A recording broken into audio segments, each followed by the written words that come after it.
Hey friends and book lovers, welcome.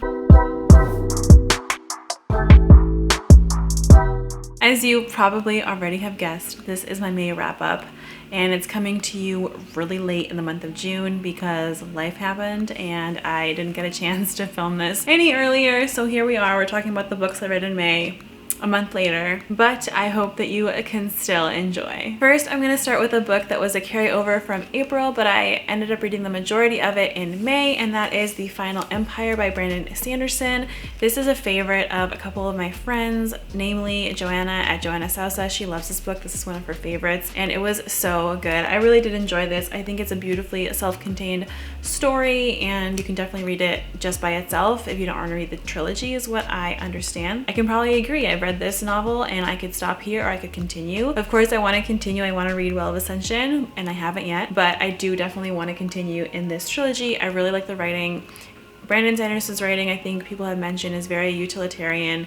It's very easy, very accessible, very to the point, and that really works for the world and for the magic style. So I feel like it all kind of blends together and it all makes sense together, and I really enjoy that about this novel. I really like the magic system. It's very easy to understand and also feels very powerful because it is based in things that are, you know, normal to us and common to us. I also loved the 2 or 3 main characters in this. Well of Ascension also features a character that I didn't think was going to survive Final Empire, but did. So very excited to see that person in Well of Ascension because God love him. Such a good character. Such like a little fluffy cinnamon roll in parts, and just really enjoy their mind and their way of thinking. So very good. If you haven't read it, which I think I'm the last person on BookTube to have finished this, but if you haven't read it, I recommend it. It's really good fantasy. It's really interesting and it's very popular for a reason. The other series that I finally got around to, which is also popular for a reason, is the City of Brass trilogy. And I read City of Brass and then I also read Kingdom of Copper, and I kind of binged these two in the month of May and they were so good. I was very surprised to love it as much as I did. I thought I would really enjoy it, and just Middle Eastern inspired peoples. There's also a lot of culture, richness, lushness, and it's all incorporated in the magical world that we get to know in this series, and that's really beautiful. And it's also kind of refreshing because it's like a Middle Eastern fantasy that's based on the Middle East and those cultures instead of fantasy that's based in like North America or Europe, which is what we usually commonly get. And I really do enjoy that aspect of it as well. I love our main character, Nari. She's fantastic, she's relatable, and she's just kind of doing the best she can in the situation that she's in, and it's really great learning about her journey and seeing her go through it. I also love other characters.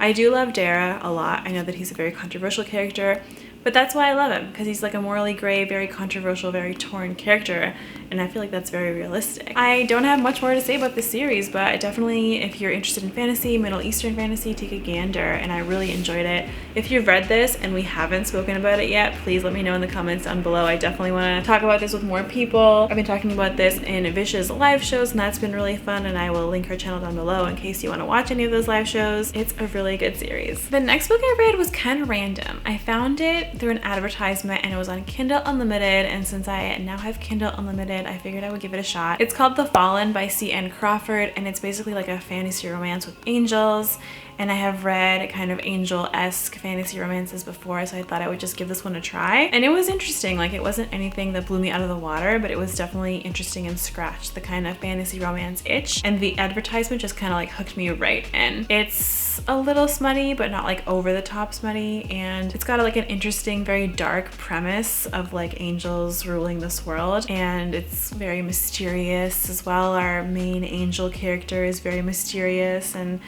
I'm kind of halfway through the second one in the series and it's okay, but it's very like angel based. There's a lot of religious imagery and religious kind of themes going on in the book based on the fact that it's angels and fallen angels and things like that. So something to consider, but still like a very random thing that I read in the month of May, and it was just very intriguing and something that I'd never heard of before, so I figured I would give it a shot, especially since a lot of authors on Kindle Unlimited are self-published. So it's cool to kind of give them a shot and see if you discover like a hidden gem in terms of authors. The last book I read in the month of May was A Touch of Darkness, which is the Hades and Persephone series by Scarlett St. Clair. I think this one is also on Kindle Unlimited, and this was a buddy read that Kristen and I did over on our Discord, the Atlantis Discord, where we read a lot of fantasy romance, especially lately, but I think we're also going to just start opening up to just reading regular fantasy and not fantasy that has like a super heavy romantic plot. But this was the one that we buddy read. It was like our extra read for the month of May, and we had both been really interested in it, so we kind of opened it up to the group in case anyone else wanted to read it with us and talk about it. And honestly, like it gives you what you asked for. I think I gave it like a 4 stars, 4.5 stars.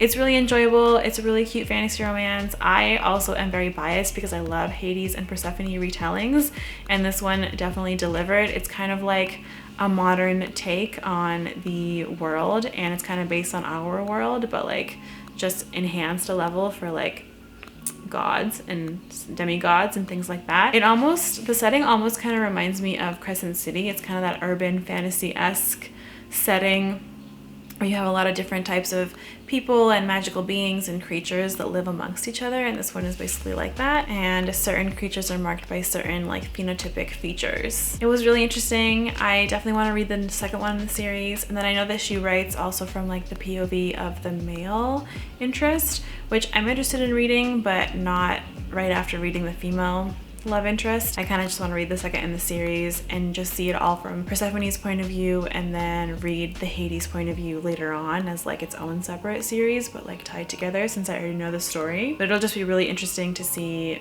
what the male love interest is thinking since we get the perspective of Persephone. I enjoyed it. I thought it was good. There's definitely a lot of hype around it, and I think it's definitely something that if you like fantasy romance, you could definitely go for. So the month of May was not as book heavy as I was hoping it would be. I definitely had a lot of packing to do, definitely had a lot of life things to do, but I still managed to read 5 books, which I was still happy with. I'm always striving to read more, but some months you just gotta take what you can get. I have to say, most of the books that I read in May were really good.